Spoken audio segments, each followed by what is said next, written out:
Hello मेरे बच्चों, welcome in सारांश। तो आज हम लोग सॉल्व करने वाले हैं द लिविंग वर्ल्ड का सेकेंड पार्ट। अगर आप लोग सोल्यूशन इसका जो थ्योरी पार्ट है वो अगर नहीं पढ़े हो तो नीचे डिस्क्रिप्शन बॉक्स में लिंक है, जरूर पढ़ के आओ, क्योंकि आज पूरे चैप्टर से हम लोग क्वेश्चन सॉल्व करने वाले हैं, डिफरेंट तरीके का क्वेश्चन सॉल्व करने वाले हैं और टैक्सोनॉमिक एड से भी क्वेश्चन आने वाला है। और अगर हो सके बेटा तो ये क्वेश्चन जरूर नोट डाउन करके रखना, तो आप लोगों के पास अच्छा खासा एक क्वेश्चन बैंक बन जाएगा हर चैप्टर पे, ठीक है ना। और अगर इससे भी ज्यादा क्वेश्चन आप लोग चाहते हो तो नीचे डिस्क्रिप्शन बॉक्स में हमारे टेलीग्राम चैनल का लिंक है, जरूर उसे फॉलो करना, ठीक है। तो चलिए आज का क्वेश्चन आंसर सेशन स्टार्ट करते हैं। पहला क्वेश्चन आपके स्क्रीन पे है। पहला क्वेश्चन है, the cell division occur dash in plants and dash in animals. Option a continuously, comma only up to a certain age. Option B only up to a certain age and continuously. Number C continuously and never. D once and twice. अब देखो बेटा, cell division in plants में cell division क्या होता है, continuous वे में होता है, लेकिन एनिमल में क्या होता है, एज ए सर्टेन लिमिट तक होता है। तो इसका आंसर कौन सा होगा, बताओ आंसर, ठीक है ना। तो cell division occurs continuously in plants and only up to a certain age in animals, ठीक है। So option A is the correct option. Okay, now question number 2. Question is, in majority of higher animals and plants dash and dash are mutually exclusive events. अब बेटा देखो यहाँ पे events क्या क्या दिया है। Option a growth and nutrition, b nutrition and consciousness, c growth and reproduction, growth option d reproduction and consciousness. तो बेटा यहाँ पे क्या होता है कि इन एनिमल्स एंड प्लांट्स जो एक्सक्लूसिव इवेंट्स होता है वो होता है ग्रोथ एंड रिप्रोडक्शन, ठीक है ना। तो ऑप्शन क्या होगा, ऑप्शन नंबर सी, ठीक है। चलते हैं नेक्स्ट क्वेश्चन में। The sum total of all the chemical reaction occurring in our body is known as metabolism, growth, regeneration, reproduction. ये आप सब लोगों को पता है, ये होता है मेटाबॉलिज्म, है ना। पूरे बॉडी का जो भी रिएक्शंस होते हैं बॉडी के अंदर उसको हम लोग मेटाबॉलिज्म कहते हैं। तो ऑप्शन नंबर ए। चलते हैं नेक्स्ट क्वेश्चन में। Which of the following term is used to refer the number of varieties of plants and animals on earth? तो ये ऑप्शन मैं पहले से बता देती हूँ, ये ऑप्शन सी होगा, बायोडाइवर्सिटी। और बायोडाइवर्सिटी जब हम लोग पढ़ेंगे ये आप लोगों को बहुत अच्छे से पता चलेगा, ये क्लास 12 में है, बहुत इंपॉर्टेंट चैप्टर है फॉर नीट, ठीक है ना। तो इसका आंसर कौन सा होगा, ऑप्शन नंबर सी। चलिए चलते हैं नेक्स्ट क्वेश्चन में। नेक्स्ट क्वेश्चन है, देखिए पिछली बार जो क्वेश्चन में मैं बताई थी कि कुछ गलत था, है ना, तो वही क्वेश्चन यहाँ पे फिर से मैं दिखाना चाहती हूँ कि ICBN stand for option A international code of botanical nomenclature, चूंकि यही सही आंसर है। यहाँ पे देखिए ऑफ है, फॉर नहीं है, ठीक है ना। Option b international congress of biological names, c Indian code of botanical nomenclature, d Indian congress of biological names. So option A is the right answer, that is international code of botanical nomenclature, ठीक है ना। चलते हैं next question में। चलिए next question है, binomial nomenclature means option A one name given by two scientists, नहीं ये नहीं है। Option b one scientific name consisting of a generic and specific epithet, ये सही है, ठीक है ना। फिर भी बाकी दो ऑप्शन पढ़ लेते हैं। Option number c two names, one latinized, other of a person, D two names of same blood। तो ऑप्शन नंबर बी, ठीक है। एक चीज आपको बता दूं बेटा, नीट के एग्जाम में या कोई भी एडवांस लेवल के एग्जाम में अगर आप एग्जाम देने बैठ रहे हो और आपको सही आंसर पता है, आप उसमें टिक मार्क जरूर करो, लेकिन बाकी ऑप्शन भी देख लो, ठीक है ना। इसमें बहुत सारे बच्चे गलत करते कि पहला ऑप्शन सही दिया और टिक मार दिए, लेकिन बाकी ऑप्शन भी एक बार पढ़ लेना चाहिए, ठीक है। चलिए चलते हैं नेक्स्ट क्वेश्चन में। In printed scientific names, only the dash is capitalized. Scientific name अगर प्रिंट हो रहा हो तो उसमें कौन सा नेम कैपिटल लेटर से स्टार्ट होता है। तो ये क्या पता है हम लोग को, क्लास, स्पीसीज, जीनस और family. Of course it's genus, okay. Option number c. Now the next question, each category of taxonomic hierarchy refers to as a unit of systematic next option identification, then nomenclature, then classification. So ये तो है classification, क्योंकि each category taxonomic hierarchy का जो एक एक taxa है उसको क्या बोलते हैं, यूनिट ऑफ क्लासिफिकेशन, ठीक है ना। सो ऑप्शन नंबर डी, ठीक है। चलिए चलते हैं नेक्स्ट क्वेश्चन में। Systematics refers to the option number A, identification and classification of plants and animals. Option number B, nomenclature and identification of plants and animals. Option number C, diversity of kinds of organism and their relationship. Option number D, different kinds of organism and their classification. आपको लग ही सकता है कि भाई option A and B हो सकता है, लेकिन देखो ऑप्शन ए होगा नॉमेनक्लेचर और ऑप्शन बी क्या होगा, ऑप्शन बी होगा आपका टैक्सोनॉमी, है ना। टैक्सोनॉमी में नॉमेनक्लेचर का साथ साथ आइडेंटिफिकेशन होता है प्लांट्स का। सो ऑप्शन सी होगा इसका राइट आंसर, क्योंकि diversity of kinds of organism मतलब डिफरेंट टाइप्स का ऑर्गेनिज्म, डिफरेंट क्लासिफिकेशन की, मतलब उसका जो डिफरेंट क्लासिफिकेशन किया जाता है सारा ऑर्गेनिज्म उसमें आ जाता है, और उसके साथ उसका जो इवोल्यूशनरी रिलेशनशिप है वो भी बताया जाता है सिस्टमेटिक में। तो option C is the correct answer. Okay, चलते हैं नेक्स्ट क्वेश्चन में। The practical purpose of classification of living organism is to, option number a, explain the origin of living organism. Option b, trace the evolution of living organism. Option C, name the living organism. Option D, facilitate identification of unknown organism. सोचिए, the practical purpose of classification, classification क्यों करवाया जाता है, उसका origin जानने के लिए तो हमको इवोल्यूशन ढूंढना पड़ेगा, ठीक है ना, कैसे कैसे क्या होगा। लेकिन trace the evolution of living ये भी नहीं होगा, नेम द लिविंग ऑर्गेनिज्म नहीं। क्लासिफिकेशन किस लिए करवाया जाता है, option number D is the correct answer, facilitate identification of unknown organism, ठीक है ना। जो ऑर्गेनिज्म हम लोग को नहीं पता है उसका एक नाम देके उसको एक कैटेगरी दे दिया जाता है कि इस कैटेगरी का वो ऑर्गेनिज्म है, ठीक है। So option number D is the correct answer. Next question, Which of the following taxonomic aid, ये देखिए टैक्सोनॉमिक एड से क्वेश्चन है। अगर कोई भी टैक्सोनॉमिक एड नहीं पढ़ के आयो बेटा, डिस्क्रिप्शन बॉक्स में लिंक है द लिविंग वर्ल्ड का सेकेंड पार्ट थ्योरी का, जरूर पढ़ के आइए एक बार, ठीक है, नहीं तो समझ में नहीं आएगी क्वेश्चन। चलिए, सो क्वेश्चन है which of the following taxonomic aid provides information for the identification of names of species found in an area। कोई एक एरिया में क्या बोला है, कोई एक एरिया में जितने सारे स्पीसीज होते हैं उसका इंफॉर्मेशन कौन देता है, वो देता है मैनुअल, ठीक है ना। अब यहाँ पे आपको हो सकता है लग रहा होगा फ्लोरा, लेकिन फ्लोरा क्या करता है, प्लांट्स का देता है, कोई एक स्पीसीज का नहीं देता है, ठीक है ना। तो यहाँ पे क्या होगा, आंसर होगा मैनुअल, क्योंकि ये स्पीसीज का पूरा डिटेल आपको दे रहा है, और कोई एक एरिया का, पर्टिकुलर एरिया का अगर स्पीसीज का कोई इंफॉर्मेशन आइडेंटिफिकेशन दे रहा है तो वो है मैनुअल, ठीक है। चलते हैं नेक्स्ट क्वेश्चन में। Which one of the taxonomic aids can give comprehensive account of complete compiled information of any one genus or family at a particular time। ये फिर से बता रही हूँ, अगर कोई नहीं करके आया तो जरूर क्लास करो, क्योंकि इसका आंसर आप लोगों को मैं बताई हूँ क्लास में, ये है मोनोग्राफ, ठीक है ना। कोई एक पर्टिकुलर अगर टैक्सा के बारे में या जो क्लासिफिकेशन की कैटेगरी है उसके बारे में बात कर रहा हो तो वो कौन है, वो टैक्सोनॉमिक एड को हम लोग क्या बोलते हैं, मोनोग्राफ, ठीक है ना। चलते हैं नेक्स्ट क्वेश्चन में। Which one of the following taxonomical aid is used for identification of plants and animals based on similarities and dissimilarities? ये देखिए, आपको याद होगा, फ्लोरा तो नहीं होगा, सिमिलरिटी डिसिमिलरिटीज फ्लोरा में नहीं होता है, बी कीस में होता है, क्योंकि एक आपको मिल जाता है कि हाँ ये जो हम ढूंढ रहे हैं वो सिमिलरिटी इसमें है, और जो डिसिमिलरिटी रहती है उसको हम लोग रिजेक्ट कर देते हैं। मोनोग्राफ में नहीं होगा, कैटलॉग में नहीं होगा, तो ऑप्शन कौन सा होगा, ऑप्शन नंबर बी, ठीक है ना। चलिए नेक्स्ट क्वेश्चन में चलते हैं। Herbarium is a garden where medicinal plants are grown, सिर्फ मेडिसिनल प्लांट तो नहीं होता है हर्बेरियम में। Next, garden where herbaceous plants are grown, सिर्फ हर्बेसियस प्लांट्स में नहीं होता है। सी, ड्राई गार्डन, देखिए ग्रोन बोल रहा है, यहाँ पे ग्रोथ हो ही ना करता है, चाहे कोई भी कैटेगरी के प्लांट हो।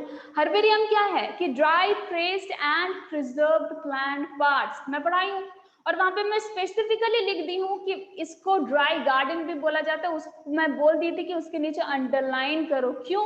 क्योंकि यही क्वेश्चन में देगा, दिया ना, ठीक है। तो देखो ड्राई गार्डन, डी और नंबर ऑप्शन पढ़ लेते हैं। केमिकल टू किल प्लांट्स, ये भी नहीं है, तो option number C is the correct answer, ठीक है। चलिए तो चलते हैं नेक्स्ट क्वेश्चन में।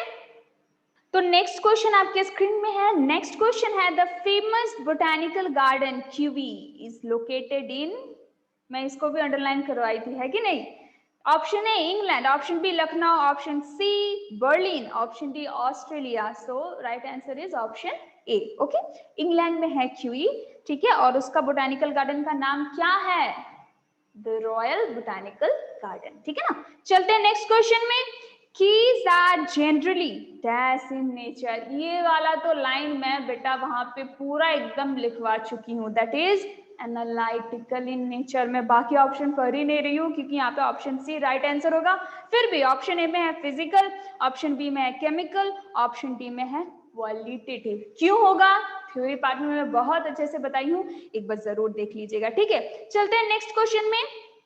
Each statement in the key is called, बेटा देख रहे हो हर वो चीज जो मैं बोली हूँ कि अंडरलाइन करो, वहीं से क्वेश्चन आ रहा है, तो जरूर थ्योरी पार्ट अच्छे से पढ़ो, और जहां जहां मैं बोल रही हूँ यहाँ से क्वेश्चन आ सकता है, वो सारा कुछ अंडरलाइन करके रखो। तो बताओ, each statement in the key is called lead, catalogue, manual and monograph. So option number a is the right answer, lead, ठीक है। चलते हैं नेक्स्ट क्वेश्चन में। The keys are based on contrasting character generally in a pair called, दो statement रहता है, दो contrasting character रहता है, जहां पे आपको एक चूज करना पड़ता है, एक रिजेक्ट करना पड़ता है। उस दो सेंटेंस को एक साथ क्या बोलते हैं बेटा? आप लोग जानते हो, मैं पढ़ाई हूं, वो है कॉपलेट। So option number B is the right answer. Next question में चलते हैं। नेक्स्ट क्वेश्चन है growth in living organism occur by, option number A division of cells. ये सही बात है, सेल डिवीजन होता है। और कैसे ग्रोथ होता है सेल डिवीजन से, ये हम लोग सेल डिवीजन चैप्टर में बहुत अच्छे से पढ़ने वाले हैं बेटा, ठीक है। ऑप्शन नंबर बी है इंक्रीज इन बायोमास, ठीक है। ऑप्शन नंबर सी है accumulation of material by external agency, option C is not right, so option D is both A and B, both A and B is the correct option बेटा, क्योंकि division cell division भी होता है और वहां पे क्या होता है, बायोमास भी इंक्रीज होता है, बॉडी का जो मास है वो भी इंक्रीज होता है, ठीक है। तो option D is the correct option. चलिए चलते हैं नेक्स्ट क्वेश्चन में।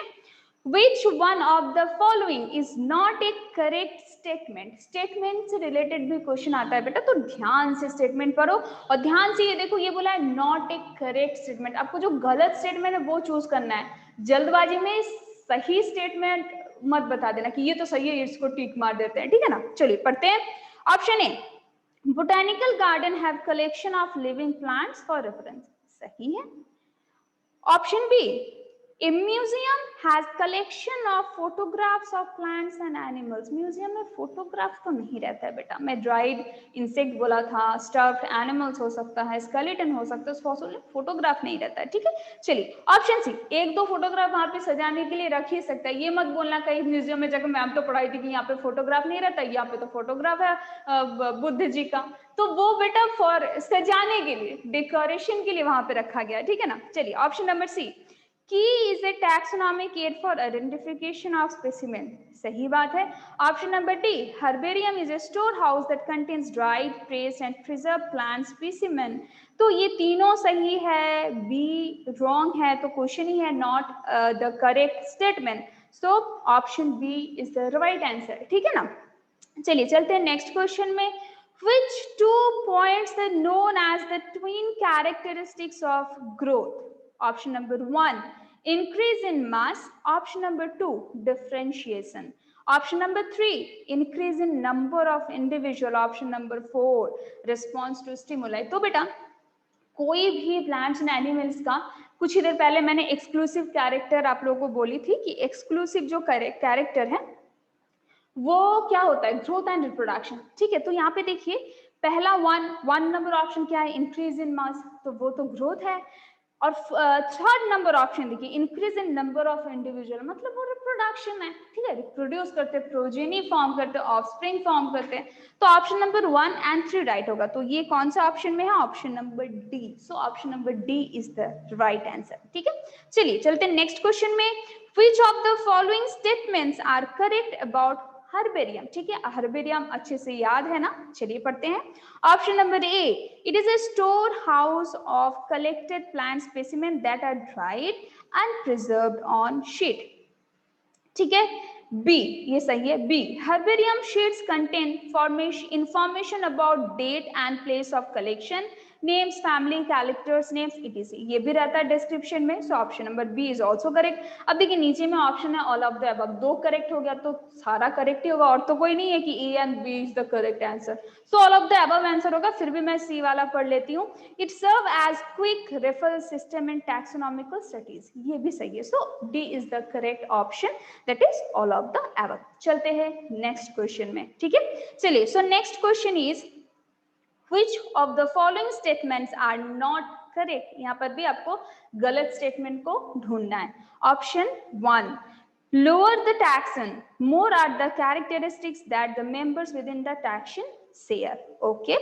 Number 2, order is the assemblage of genera which exhibit a few similar character। देखिए बेटा 1 नंबर तो ठीक है, 2 नंबर देखिए, order is the assemblage of genera which, क्या जेनेरा फ्यू रिलेटेड जेनेरा मिलके क्या ऑर्डर बनाता है? याद करो, हम जो एब्रिविएशन पे पढ़ाए थे, क्या पढ़ाए थे? King Philip came over for good soup. अब बताइए, रिलेटेड जेनेरा मिलके क्या बनाता है? फैमिली बनाता है। तो ऑप्शन 2 करेक्ट नहीं है, ठीक है। Option 3, cat and dog are include in the same family felidae, नहीं, ये कैंसिडाई फैमिली में होती हैं, ठीक है ना। सो ऑप्शन 3 भी incorrect. Option 4, binomial nomenclature was introduced by Carlos Linnaeus, तो ये सही आंसर है। तो गलत कौन दो है? 2 and 3। So option number D होगा करेक्ट ऑप्शन, ठीक है। चलिए चलते हैं नेक्स्ट क्वेश्चन में। नेक्स्ट क्वेश्चन है, which of the following taxonomical aids is being described by the given statement 1 to 4। 1 to 4 तक आपको पढ़ना और बताना है कि कौन सा टैक्सोनॉमिक एड के बारे में यहाँ पे बताया गया। चलिए पढ़ते हैं। ऑप्शन नहीं, 1 नंबर स्टेटमेंट है, they generally established in educational institute, ठीक है। 2, they have collection of preserved plants and animal specimen for study and reference, ठीक है। Third, insects are preserved in box after collecting, killing and pinning. Option 4, they often have collection of skeleton of animals too। धीरे धीरे तो आप समझ ही गए होंगे कि इसका राइट आंसर होगा museum. So option number B, क्योंकि म्यूजियम में आपका इंसेक्ट को ड्राई करके पिनअप करके रखा जाता है, स्केलेटन रहता है, वो एजुकेशनल स्टडी जो भी होती है उसके लिए भी यूज होती है, ठीक है ना। तो साइंटिफिक स्टडी के लिए वो यूज होता है। तो वो सारा ऑप्शन तो यहाँ पे दिया हुआ है। So option B is the correct option, ठीक है। चलते हैं नेक्स्ट क्वेश्चन में। तो नेक्स्ट क्वेश्चन में देखिए मैचिंग है, मैचिंग भी बहुत इंपॉर्टेंट पार्ट है। चलिए करते हैं। ऑप्शन है टैक्सन। टैक्सन क्या है? देखिए ए नंबर का ऑप्शन में बेसिक यूनिट ऑफ क्लासिफिकेशन, ये तो स्पीसीज है, तो स्पीसीज है नंबर बी पे। नंबर बी पे 1 किस किस में है? बी एंड सी। तो ए डी तो पहली गलत हो गया, बी एंड सी देखते हैं आप, ठीक है। तो ऑप्शन बी होगा 1, मतलब बी स्पीसीज होगा 1। A number taxonomic group of any rank, so A होगा 2। ए 2 कहाँ पे है? C. So option C is the correct answer. फिर भी बाकी सारा देख लेते हैं। Phylum division is the same category in case of plants, so ये तो सी का 3 ही होगा। So option C is the correct answer, ठीक है। जीनस में देखते हैं। जीनस में identification based on A number of similar character, ये तो नहीं होगा। Group of related species having more character in common with other species, so D का होगा आपका 5 एंड ऑर्डर होगा 4, ठीक है। So option C is the correct option, ठीक है। जब भी आप मैचिंग करो बेटा, सारा ऑप्शन अच्छे से पढ़ो फिर करो, ठीक है। चलिए चलते हैं नेक्स्ट क्वेश्चन में। ये भी मैचिंग है, ठीक है। यहाँ पे क्या है? Select the correct taxonomic aids, ठीक है। आपको करेक्ट टैक्सोनॉमिक एड को सिलेक्ट करना है, ठीक है। चलिए, तो पहला है हर्बेरियम। हर्बेरियम में कौन सा होगा? Include those specimen include those specimen which can be easily classified on their observable character. ठीक है, ये नहीं होगा। दूसरा preserved specimen on sheet, ये होगा ए का होगा 2, ध्यान से देखिए ए का होगा कौन सा 2, ठीक है। चलिए तो ए का 2 किस में है, सी में है, देखिए ए का 2 होगा सी में है, ठीक है, सी में भी है डी में भी है, तो इन दोनों को ही हम लोग फॉलो करके चलेंगे, ठीक है। अब देखते हैं नेक्स्ट है बोटानिकल गार्डन। बोटानिकल गार्डन में पहले क्या, include those specimen which can be easily classified on their observable character. फिर नेक्स्ट क्या है, option number 3 generally setup in educational institute. Okay, option number 4 क्या है, includes those animal which are identified based on their aggregates of character. Okay, option 5 क्या है, all animals provided similar condition to their natural habitat. ये तो zoological park होगा ना, natural habitat के जैसा होता है वैसे ही उसको वहां पे रखा जाता है बाहर लाके, ठीक है, एक नेचुरल हैबिटेट दिया जाता है। सो ऑप्शन नंबर डी में क्या होगा बेटा, ऑप्शन नंबर डी होगा वी। तो देखिए V, option number D, V किसका है, सी, तो ये सही है, सी का सही होगा। फिर देखते हैं बाकी, including collecting of living plants for reference, ये तो बेटा होगा बी के साथ, means botanical garden. So option number C is the right option. बाकी सारा भी आप मिला के देख लो, सी राइट होगा। 3 सही हो गया, इसका मतलब क्या है, वही राइट होगा, ठीक है ना। चलिए चलते हैं नेक्स्ट क्वेश्चन में। नेक्स्ट क्वेश्चन देखिए मैं यहाँ पे ऑलरेडी बना के रखी हूँ, ठीक है ना, तो ये वाले अगर आप ठीक से देख लो तो चलेगा। क्या है, आपको एक पूरा सीरीज जैसा दिया गया है, आपको वहां पे फिलअप करना है। ऑप्शन ए खाली है, then genus, then family, then फिर से खाली, फिर क्लास, फाइलम और किंगडम आपका खाली है। तो पहले वाला क्या होगा, फाइलम के आगे किंगडम होगा, ऑप्शन सी किंगडम। और यहाँ पे देखिए किंगडम में बस एक ही ऑप्शन में है, वो है बी, ठीक है ना। सी किंगडम होगा, बी होगा ऑर्डर और ए होगा species. So option B is the right option, ठीक है। चलते हैं नेक्स्ट क्वेश्चन में। नेक्स्ट क्वेश्चन है, two plants can be conclusively said to belong to the same species if they have same number of chromosome, can reproduce freely with each other and form seed, have more than 90% similar genes, D look similar and possess identical secondary metabolites।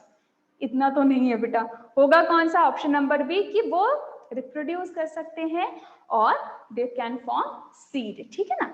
तो ये होगा right answer, option number B. चलिए चलते हैं next question में। Next question है, taxa differ from taxon due to being. ये बहुत लोगों का डाउट है टैक्सा और टैक्सन में, ठीक है। चलते आंसर पढ़ते हैं। A higher taxonomic category than taxon, नहीं। B lower taxonomic category than taxon, नहीं। C the plural form of taxon, yes this is the right answer. Taxon का प्लूरल फॉर्म होता है टैक्सा, ठीक है ना। सो सी होगा राइट आंसर। डी भी पढ़ लेते हैं, द सिंगुलर ऑफ टैक्सन, नहीं, the plural of taxon. Taxon का प्लूरल फॉर्म होता है टैक्सा। तो डिफरेंस समझ में आई, दोनों सेम चीज है, बस टैक्सन है सिंगुलर फॉर्म, टैक्सा है प्लूरल फॉर्म, ठीक है। चलते हैं next question. Okay, so two animals which are the member of the same order must also be the member of the same, क्या होगा, क्लास, फैमिली, जीनस, स्पीसीज। सोचिए क्या बोला है, two animals which are the member of the same order must also be the member of the same dash. Order same है, order same होगा तो क्या सेम होगा, सोचिए ऑर्डर के ऊपर क्या आता है, क्लास। देखिए बेटा ऑर्डर, लोगों को ये लगेगा क्यों फैमिली क्यों सेम नहीं होगा, जितना नीचे धीरे धीरे आओगे क्या होता है बेटा कि डिफरेंट स्पीसीज का जो सिमिलरिटीज है वो खत्म होते जाते हैं, ठीक है ना। जैसे मान लो कि पोटैटो, ये भी एक क्वेश्चन में है यहाँ पे, और टोमेटो, ये सब सही है, सब सही है, इसका फैमिली तक इसका सेम है, जीनस सेम है, सोलानम, ठीक है ना, फैमिली सोलानेसी, जीनस सोलानम। लेकिन यहां तक आते आते, स्पीसीज तक आते आते वो दोनों डिफरेंट हो जाते हैं, ठीक है ना। तो इसलिए बेटा क्या होता है कि यहाँ पे आपको ऑर्डर में अगर है तो वो सेम क्या, सेम क्लास में आएगी, ठीक है ना। जैसे मैं और एक एग्जांपल देती हूँ, जैसे आप मान लीजिए कार्निवोरा, ठीक है, कार्निवोरा, ठीक है। कार्निवोरा में क्या क्या आता है, कैट आएगा, डॉग आएगा, दोनों अलग अलग ग्रुप से हैं, दोनों अलग अलग स्पीसीज है, लेकिन दोनों का क्या है बेटा, दोनों का क्लास सेम होगा, मैमेलिया, ठीक है ना, जितने सारे मैमल्स है, आप ह्यूमन ले लो, आप कैट ले लो, डॉग ले लो, काउ ले लो, सब क्या है, अलग अलग स्पीसीज है, लेकिन वो आके क्लास में आके मिल जाते क्या, मैमलिया, वो सब लोग क्या है, मैमल्स है, ठीक है ना। तो ऑर्डर अगर सेम है क्या होगा, क्लास भी सेम होगा। समझ में आई सबको? चलिए बहुत अच्छी बात है। तो आंसर कौन सा होगा, ऑप्शन नंबर ए, क्लास। चलते हैं नेक्स्ट क्वेश्चन में। नेक्स्ट क्वेश्चन है, one of the most important functions of botanical garden is that. मैं बोली थी कि इन सब का पर्पस सबको याद रखना है, ठीक है ना, समझ के याद रखना है, बिना समझ के नहीं। देखिए क्वेश्चन भी है, one, they provide a beautiful area for recreation. ये तो है, लेकिन ये इंपॉर्टेंट आपका फंक्शंस नहीं है। B, one can observe tropical plants there. Okay. C, they allow ex situ conservation of germplasm. ये मैं बार बार बताई थी, तो this is the right answer. D number में पढ़ लेते हैं, they provide the natural habitat for wildlife. ठीक है, तो कौन सा होगा, option number C, ex situ conservation होता है वहां पे, ठीक है। ठीक है, चलिए चलते हैं नेक्स्ट क्वेश्चन में। नेक्स्ट क्वेश्चन है, देखिए बहुत इंटरेस्टिंग क्वेश्चन है।